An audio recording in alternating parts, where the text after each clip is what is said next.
Are you interested in human rights? Then this is the course for you. Human rights are a real buzzword these days. Every time you open a newspaper or click on a news website, there's a high chance you're going to see something about human rights. But what do we mean by human rights? Who has rights? And what are these rights? What happens when these rights are abused? These are all things we will look at in this course.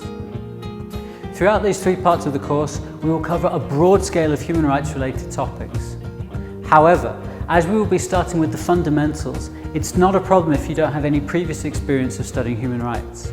All you need to take this course is enthusiasm and a willingness to learn. So you might be thinking, why study human rights? I have 10 million other things to be doing. Well, human rights are as developed today as they have ever been in the past. However, human rights abuses are as prevalent today as they've ever been. If you go into a search engine and type in human rights abuses, you're likely to find pages and pages of results.